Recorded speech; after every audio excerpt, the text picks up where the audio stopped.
금주는 종교개혁주의로 지킵니다.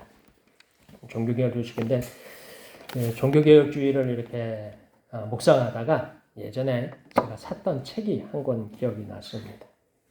제가 예전에 좀 큰 맘 먹고 제법 비싼 책을 좀 샀습니다.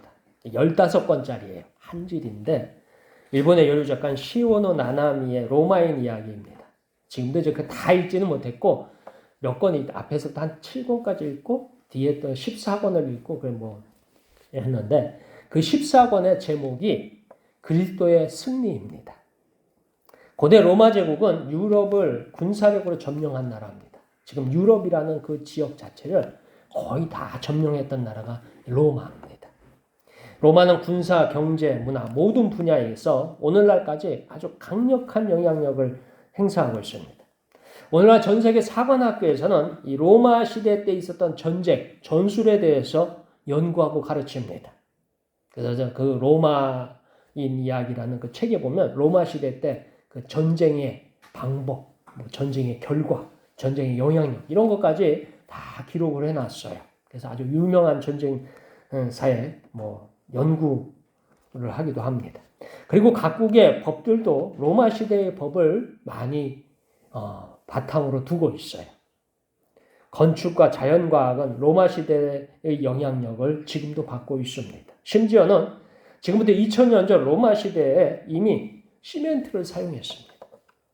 현대 시멘트는 1900년대, 1800년대 포틀랜드 시멘트라고 해서 그 시멘트가 다시 있기 전까지 로마 시대 때 시멘트를 쓰다가 없어졌어요.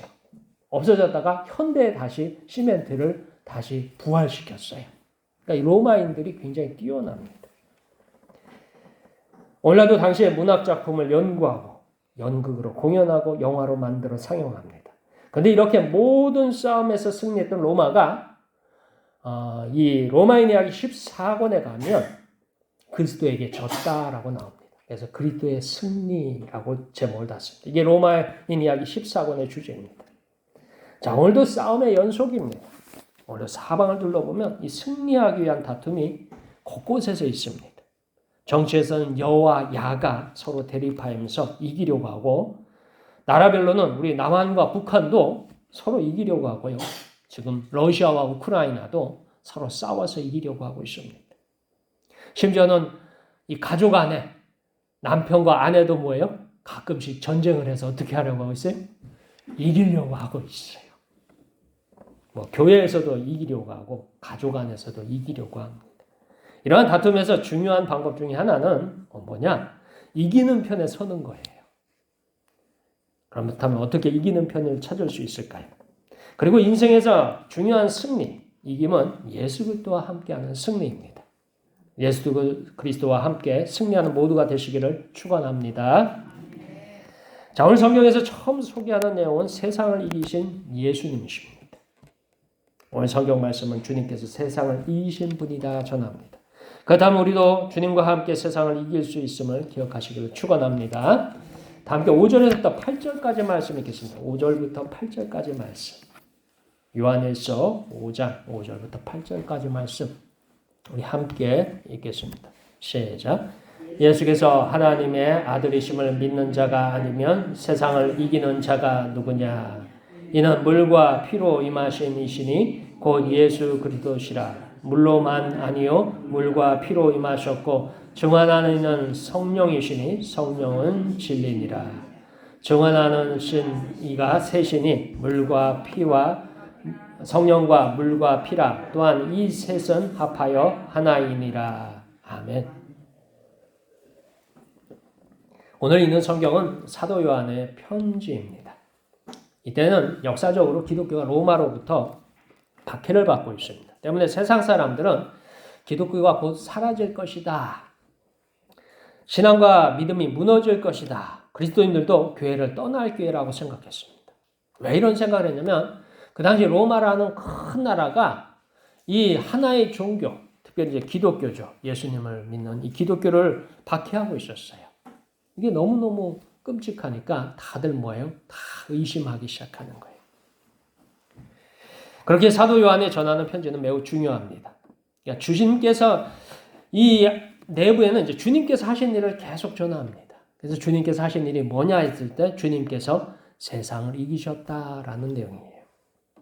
보고 이 주님께서 그럼 무엇을 하셨느냐 했을 적에 우리의 죄를 위해서 예수님께서 십자가에서 죽으셨습니다. 그리고 그 죽음에서 부활하셨어요. 그러면 이 주님께서 어떻게 세상을 이기냐? 세상보다 강한 죽음을 이기신 분이세요. 그러니까 이러한 복음을 전파하자 많은 사람들이 또 의심하고 있습니다. 사도 요한 입장에서는 자꾸 의심하는 많은 교회들 그리고 교우들을 보면서 주님께서 세상을 이기시고 죽음을 이기셨다라는 것을 자꾸 전합니다. 그런데 전할수록 어떻게 해요? 사람들은 여전히 의심하고 있습니다. 오늘날도 성경의 말씀을 믿지 못하는 사람들이 있듯이 당시에도 많은 사람들이 믿지 않습니다. 어떤 사람은 교회의 복음과 다른 주장을 하는 이단들도 나타납니다. 심지어 먼저 믿었던 그리스도인들도 의심하는 경우가 생겨납니다. 그런데 이러한 의심하는 사람들에게 사도 요한은 세 가지를 증거합니다. 세 가지가 뭐냐 했을 적에 물과 피와 성령이다라고 얘기했어요.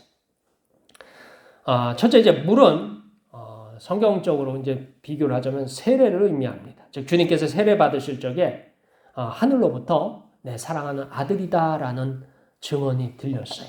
하나님의 음성을 듣습니다. 그 다음에 두 번째는 피입니다. 피는 십자가의 죽으심을 말합니다.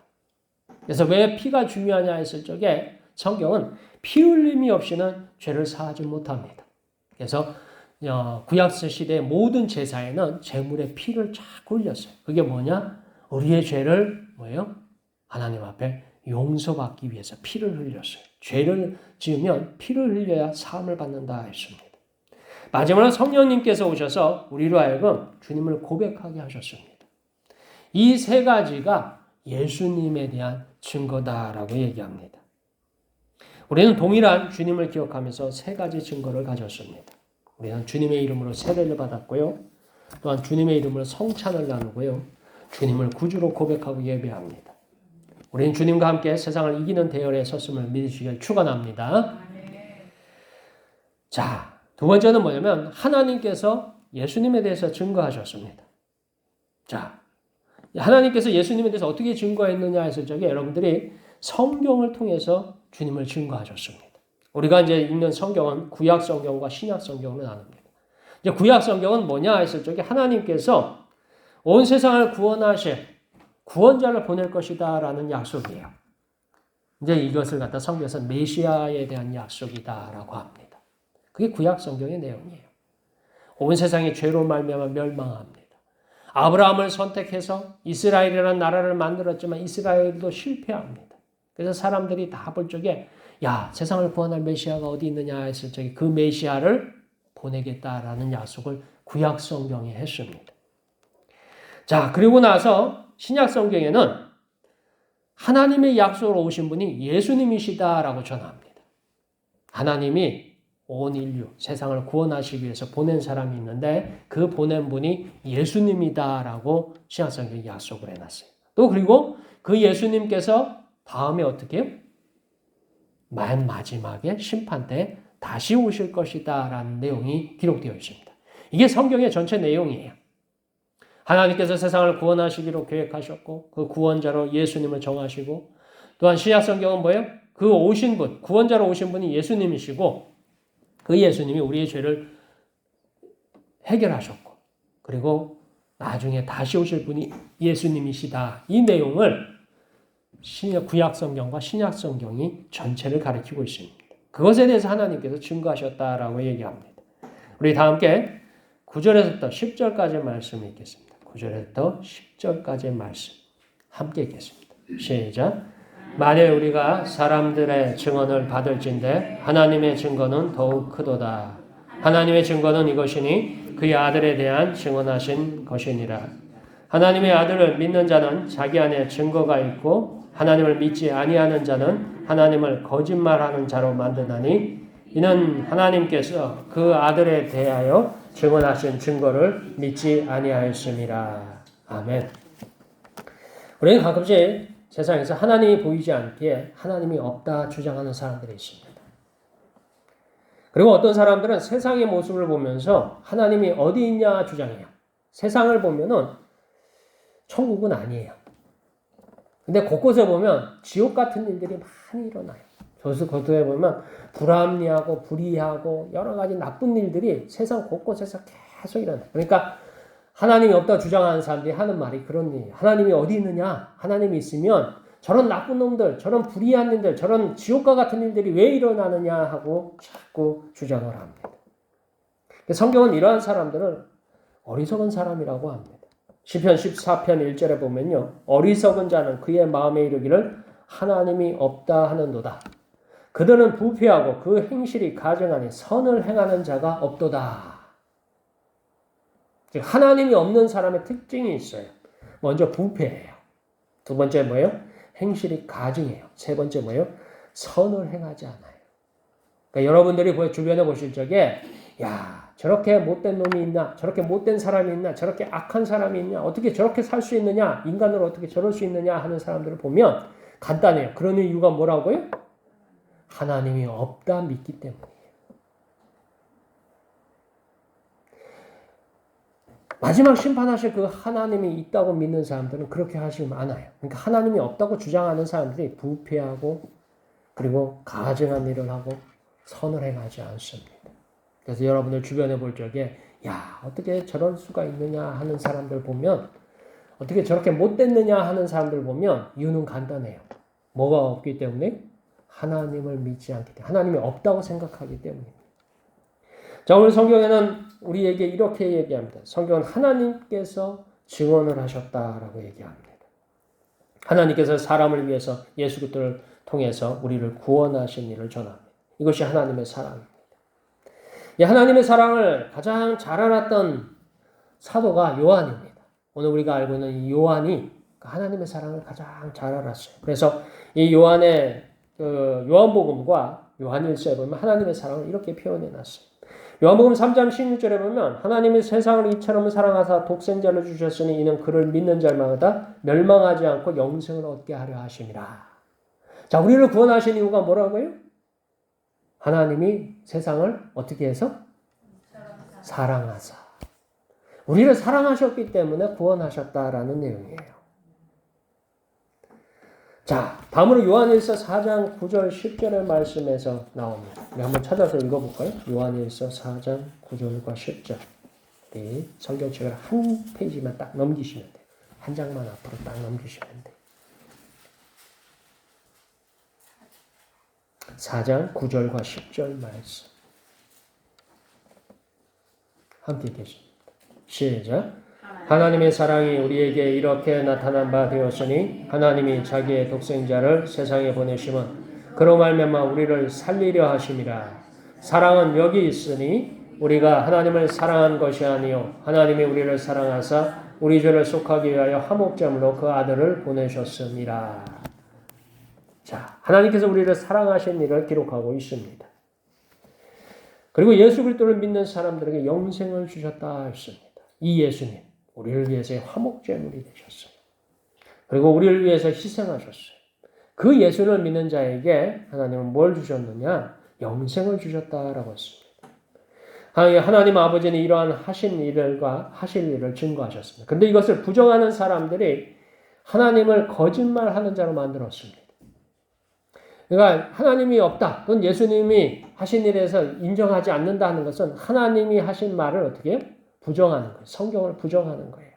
이것은 성경에서 용서받지 못할 죄입니다. 우리는 성경을 가까이 성경의 말씀을 들으면 믿음이 생겨납니다. 사실 이 내용들은 우리가 다 계속 귀로 듣고 있어요. 귀가 아프도록 들었어요. 근데 이제 문제가 있어요. 내가 그것을 믿고 있느냐 하는 거예요. 내가 그것을 믿고 있느냐. 내가 얼마나 그것을 믿고 있느냐 하는 거예요. 그러니까 머리로는 들었기 때문에 이해는 하고 있고 알고는 있어요. 근데 이제 문제는 그것을 어떻게 해요? 내가 절정으로 신뢰하고 있느냐라는 부분이 있습니다. 여기서는 믿음이에요. 그래서 우리의 신앙, 우리의 지식, 우리가 성경에 대한 믿음은 머리로 믿는 게 아니라 마음으로 믿어야 돼요. 근데 마음으로 내려와야 돼요. 여러분들이 예전에 보면 이산가족 찾기를 보면 그래요. 이산가족 찾기. 이산가족 찾기 혹시 보신 분 계셔요? 그 이산가족 찾기를 볼 적에 저도 그때 본 적이 있어요. 근데 이산가족 찾기를 보면은 수십 년 만에 떨어졌다가 수십 년 만에 헤어졌어요. 헤어졌다가 딱 만나는 순간에 어떻게 해요? 알아요? 몰라요? 알아요. 어떻게 그게 알 수 있느냐 하는 거예요. 저 사람이 내가 헤어졌던 나의 가족이다라는 것을 나의 누나다, 나의 동생이다, 나의 엄마다, 아버지다라는 것을 수십 년 만에 만났는데 만나는 순간 알아요. 그게 뭐예요? 그게 사랑이고 그게 믿음이에요. 근데 우리는 이 믿음이 누구를 향해서 있어야 되면 하나님을 향해서 있어야 돼요. 하나님을 향해서. 이게 좀처럼 안 돼요. 그래서 성경은 뭐라고 하느냐? 로마서 10장 17절에 그러므로 믿음은 들음에서 나며 들음은 그리스도의 말씀으로 말미암았느니라 했습니다. 여러분들이 믿음이 생기기를 원하신다면 계속 하나님의 말씀을 들어야 돼요. 하나님의 말씀을 읽어야 돼요. 그렇지 않으면 여러분들한테 믿음이 생겨나지 않아요. 하나님 말씀을 듣고 하나님 말씀을 읽어야 돼요. 얼마만큼 읽느냐? 세상의 소식보다 더 많이 읽어야 돼요. 세상의 소식보다 더 많이 들어야 돼요. 그리고 신뢰해야 합니다. 우리는 성경을 읽으면서 하나님께서 하신 놀라운 일들을 듣습니다. 그리고 그 일에 대한 믿음을 소유하게 됩니다. 이것이 우리로 예수 그리스도를 믿는 믿음의 근거가 됩니다. 주님을 믿는 믿음에 굳건하기를 축원합니다. 자, 마지막으로 이제 이렇게 얘기합니다. 뭐라고 하냐면 우리가 예수님 안에, 예수님께서 우리 안에 있습니다. 자, 우리가 기억할 중요한 사실이 있습니다. 우리 안에 예수 그리스도가 있습니다. 믿으십니까? 아멘. 그냥 아멘 같이 해보죠. 아멘. 아멘. 안 하시는 분들이 그래도 계셔. 약속 우리 안에 예수 그리스도가 있으면 생명이 있다고 했습니다. 우리 다 함께 11절에서부터 12절까지 말씀 읽겠습니다. 11절에서부터 12절까지 말씀 함께 읽겠습니다. 시작. 또 증거는 이것이니 하나님이 우리에게 영생을 주신 것과 이 생명이 그의 아들 안에 있는 그것이니라. 아들이 있는 자에게는 생명이 있고 하나님의 아들에 없는 자에게는 생명이 없느니라. 아멘. 자, 우리가 예수님이 우리의 죄를 위해서 십자가에 죽으셨고 부활하셨다라는 것을 믿어야 되는데요. 이 믿음이 우리는 계속 도전받고 있어요. 믿음은 들음에서 나면 들음은 그리스도의 말씀으로 말미암니라 했습니다. 자, 그럼 이것을 자꾸 흔드는 게 뭐냐라는 거예요. 그것은 세상에서 계속해서 우리를 부정하도록, 이 믿음을 부정하도록 계속해서 우리에게 들려오는 소문이 있고 소식이 있습니다. 유혹이 있습니다. 세상의 온갖 부조리와 불평등과 불합리한 사건들로 우리가 주님 앞에 집중하지 못하도록 합니다. 세상의 소식은 항상 우리로 하여금 분노하게 하고 슬퍼하게 하고 낙담하게 합니다. 그 소식이 들릴 때마다 바로 이 예수 그리스도를 보지 못하도록 해요. 그래서 세상의 소식을 하나씩 자꾸 들을 때마다 우리는 예수님에 대한 우리의 믿음이 어떻게 되느냐? 자꾸 깎여나가요. 이래 깎이고 저래 깎이고 자꾸 깎여나가요. 나중에 다 깎여나가면 뭐만 남아요? 여러분들 양파, 썩은 양파 아세요? 썩은 양파. 썩은 양파를 얘기하면 어떻게 해요? 썩은 거를 어떻게 해야 돼요? 자꾸 이렇게 벗겨내잖아요. 벗겨내더니 나중에 남아요, 안 남아요? 안 남아요. 칼로 일단 썩은 부분을 그냥 과감하게 딱 쳐내야 돼. 쳐내고 나머지 부분을 써야지 그거를 양파 벗기듯이 자꾸 벗겨내기 시작하면 나중에 아무것도 안 남습니다. 근데 우리의 믿음이 그래요. 내가 세상에 살면서 세상에 온갖 나쁜 소식들을 자꾸 듣잖아요. 부조리하고 불평등하고 부정의하고 불합리한 그 많은 소식들을 들을 때마다 우리는 분노하고 슬퍼하고 낙담합니다. 그럴 때마다 우리가 가진 뭐가 깎여나간다고요? 예수 그리스도에 대한 믿음이 깎여나가요. 왜요? 보니까 야, 예수님이 계시면 어떻게 저런 일이, 하나님이 있다면 어떻게 저런 일이, 그러면서 자꾸 믿음이 깎여나가요. 그래서 우리가 예수님의 말씀을 들어야 돼요. 계속해서 들어야 돼요. 이럴 때마다 뭐냐면 지금 현재 대한민국 굉장히 시끄럽습니다. 우리나라 굉장히 시끄럽지요.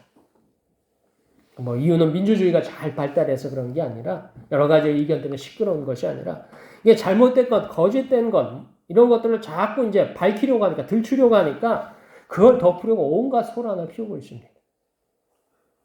근데 TV에 안 나오니까 굉장히 조용한 것 같죠. TV 뉴스에 그런 거 안 나오더라고요. 근데 아무튼 지금 굉장히 우리나라 시끄럽습니다. 제가 볼 때는 저 위에 계신 분들이 하나님이 없는 것 같아요. 하나님 안 믿는 것 같아요. 뭐 잘못한 것들이 이렇게 자꾸 나오는 거 보니까 야 하나님이 있으면 저런 일을 할 수 있을까 싶어요. 구약 성경을 다 외운다는 분이 하는 게 보니까 어떻게 저런 일들을 막 했을까 싶기도 해요. 구약 성경을 외우긴 어떻게 외워요? 이럴 때면 마귀가 유혹을 합니다. 우리에게 대고 속삭입니다. 내가 믿는 하나님이 어디 있느냐라고. 그러니까 낙담하지 마십시오. 이런 일들은요, 구약시대에도 있었고요, 예수님의 제자 중에도 있었고요, 심지어 지금도 있습니다. 그 다음 담대하게 주님의 계심을 보여줘야 합니다. 주님이 우리와 함께 하심을 증명해야 합니다. 자, 여러분들이 주님과 함께 하시는 이유는 어디에 있느냐? 여러분들 안에 있어요.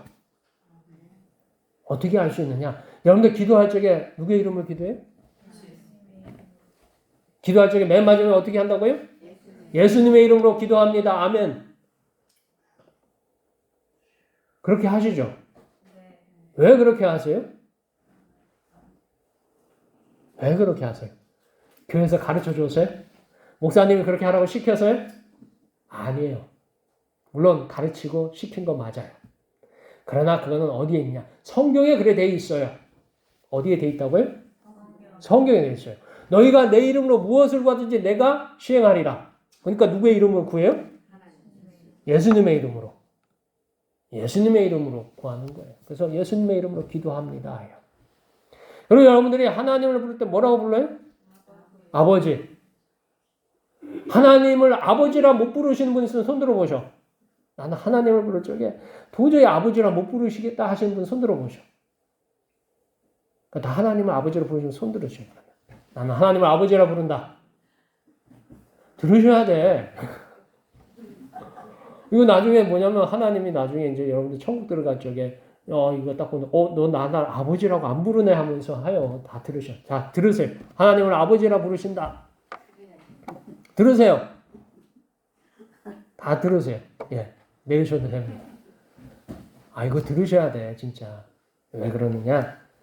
고린도전서 12장 3절에요. 성경에 있는 내용이에요. 고린도전서 12장 3절에 그러면 내가 너희에게 알리노니 하나님의 영으로 말하는 자는 누구든지 예수를 저주할 자라 하지 아니하고 또 성령으로 아니하고도 누구든지 예수를 주시라 할 수 없느니라. 예수를 구주라고 고백하는데 누구로 말미암아서요? 성령으로 말미암아서. 우리가 예수 그리스도를 믿는 이유는요, 우리 안에 성령님께서 함께 하시기 때문입니다. 우리가 예수님을 영접하게 되고 따르게 되는 이유는 성령께서 함께 하시기 때문이에요. 자꾸 의심하지 마세요. 세상에서 뭐 이상한 소리 들린다고 해가지고, 그걸 갖다가 거기에 분노하고 화내고 거기에 막 열받아가지고서 떠들 게 아니라, 우리가 뭐예요? 예수님을 내가 구주로 믿었고, 내가 기도할 때 예수님의 이름으로 기도하고 하나님을 아버지라고 부르는 것을 여러분들은 꼭 기억하시길 축원합니다. 세상이 아무리 흔들려도요. 나는 하나님의 자녀고요. 나는 하나님의 예수님으로 말미암아 구원을 받았다라는 것을 꼭 붙드시길 바랍니다. 성령께서 여러분 안에 계셔서 여러분들을 계속해서 동행하셔요. 여러분들 교회에 나와서 주일만 하나님의 자녀가 아니라 여러분들 교회를 떠나서 주중에 월요일부터 토요일까지 세상에 살 때도 여러분들은 하나님의 자녀예요. 근데 제가 여러분들 따라다니면서 잔소리를 못하기 때문에 누가 함께 하신다고요? 성령께서 따라가셔서 여러분들 마음속에 계셔요. 그 잔소리도 하셔. 성령께서 여러분들 마음속에다가 이걸 하면 안 된다, 이건 해도 된다 하고서 자꾸 가르쳐 주는 게 있어요. 여러분들 주중에 사실 적에 하나님이 이거 원치 않는 것 같다 하신 거는 어떻게 하시라고요? 하지 마셔야 돼. 이건 하나님이 원하시는 것 같다 하면 어떻게 하라고요? 해야 돼요. 우리 교회는 다 나이가 지금 많아요. 나이가 많기 때문에 여러분들의 그 뭐라고 표현해야 되나? 천국의 통장이라고 해야 되나? 믿음의 통장이라고 해야 되나? 거기에다가 자꾸 쌓아야 돼요. 이거 자꾸 까먹으면 안 돼. 여러분 통장에다 돈을 갖다 자꾸 저금했다가 어려울 때 어떻게 해요? 그거 찾아다 쓰잖아요. 여러분들이 천국의 통장, 믿음의 통장에는 믿음을 계속 이제부터는 쌓아야 돼. 젊었을 적에는 좀 쌓다가 까먹어도 어떻게 해요? 나중에 다시 쌓으면 돼. 근데 여러분들 나이에서는 이제는 그거를 까먹으면 어떻게 돼요? 쌓을 기회가 있어요, 없어요?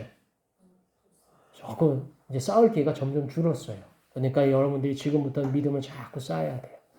세상이 어떻게 흔들려도, 내 주변의 환경이 어떻게 흔들려도, 주변 사람들이 나를 어떻게 평가해도, 사실 이제 나이 들면은 주변 사람들이 좋아하느냐? 별로 안 좋아해요. 여러분들이 한참 때요, 힘있고, 얼굴도, 피부도 팽팽하고요, 눈도 반짝반짝 빛나고요, 머리카락도 뭐요? 새카만 검은색이고요. 여러분이 어디든지 쌩쌩하고 다닐 적에는 사람들이 다 오라고 해요. 어서 오세요. 도와주세요. 환영합니다 해요. 근데 이제 연세 드셔가지고 어디 가면은 사람들이 어서 오세요 해요? 그런 경우 드물어요. 다 뭐예요? 다 얘기는 안 하지만 다 이래저래 눈치 보이고 눈치 주고 그래요. 그 모습을 보면서 좌절하거나 낙담하지 마세요. 왜요? 여러분 안에 뭐가 있다고요? 성령이 함께 하십니다. 그 예수님이 세상을 이기셨어요. 세상의 모든 평가와 모든 세상의 권력들과 세상의 모든 것들을 다 이기셨어요. 그 예수님이 여러분과 동행하고 있어요. 그 예수님이 여러분 앞에 가고 있어요. 여러분이 추운 겨울날 앞에서 바람이 불 적에요. 여러분들이 앞을 나가야 되는데 바람이 불 적에 어떻게 가면 되느냐? 어떻게 가면 되느냐? 앞에 큰 게 뭐 하나 있으면, 앞에 가는 사람이 있으면 그 사람 뒤를 따라가면 편하게 가요. 세상에 험난한 세상을 여러분이 살아갈 적에 예수님께서 여러분 앞서서 가는 줄 믿으시길 바랍니다. 여러분들은 그 뒤를 따라가는 거예요. 믿음 가지고 따라가는 거예요.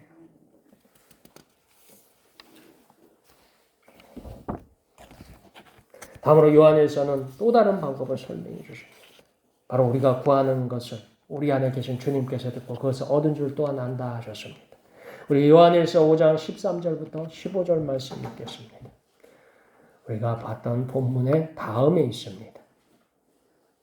13절부터 15절 말씀 함께 읽겠습니다. 시작. 내가 하나님의 아들의 이름을 믿는 너희에게 이것을 쓰는 것은 너희로 하여금 너희에게 영생이 있음을 알게 하려 함이라. 그를 향하여 우리가 가진 바 담대함이 이것이니 그의 뜻대로 무엇을 구하면 들으심이라. 우리가 무엇이든지 구하는 바를 들으시는 줄을 안즉 우리가 그에게 구한 그것을 얻은 줄을 또한 아느니라. 아멘. 우리는 세상을 살아가면서 많은 일들 때문에 신앙과 믿음에 의심이 찾아옵니다. 세상에 온갖 나쁜 것들을 보고 들을 때마다 우리의 믿음과 우리의 신앙이 자꾸 흔들려요. 우리의 감정을 상하게 하고 우리의 신앙과 믿음을 자꾸 흔들어요. 한마디 들을 때마다 상처받을 때 내가 상처를 받았는데 내 믿음도 상처받았다고 생각해요. 내 신앙도 흔들렸다고 생각해요. 그때마다 우리가 부를 이름이 있습니다. 바로 주님의 이름을 부르십시오. 주님께서 우리와 함께 하고 계십니다. 주님께서 우리보다 앞서서 가십니다. 우리는 그 주님을 믿음으로 따라가면 돼요. 너희가 아무리 뭐라고 해도, 너희가 아무리, 이런 표현은 죄송합니다, 지랄을 해도 나는 누구 붙잡고 가겠다? 주님 붙들고 가겠습니다. 나를 구원하신 그 주님을 내가 붙들고 가겠습니다. 성령님께서 내 마음속에서 동행하고 계십니다 하고 그런 믿음으로 사셔야 돼요. 종교개혁주의를 해가지고서 거창하게 나옵니다. 사실 종교개혁주의는 나오지만 사실은 이 유럽에서 종교개혁주의 때 독일에서 30년 전쟁을 했어요. 30년간. 그래서 지옥이 일어나죠. 지옥. 카톨릭과 개신교를 믿는 사람들끼리 전쟁을 막 해서 30년 동안 전쟁을 했어요. 전쟁을 1, 2년 하는 게 30년 동안 전쟁을 해서 뭐 통계적으로는 정확하게 나오진 않지만 독일 인구의 4분의 1만 남았다고 해요. 4분의 3이 그 사이 다 죽었대요. 전쟁으로 죽고 굶어 죽고 나중에는 아주 비참한 기록들이 역사적인 기록들이 많이 있습니다. 그 기록들, 그 종교개혁주의를 할 때에 그 신앙을 위해서 그렇게 싸웠어요. 그 가운데 뭐예요? 신앙과 믿음의 자유를 얻었어요. 오늘 우리가 가지고 있는 신앙, 믿음은 세상 때문에 흔들릴 게 아닙니다. 여러분의 건강의 문제로 흔들릴 게 아닙니다. 여러분의 재정의 문제로 흔들릴 게 아닙니다. 그리고 여러분이 나이 들었다고 흔들릴 게 아니에요. 여러분의 기억력이 떨어졌다고 흔들릴 게 아니에요. 끝까지 붙드시길 주의 이름으로 축원합니다. 놓치지 마시길 주의 이름으로 축원합니다. 기도하겠습니다.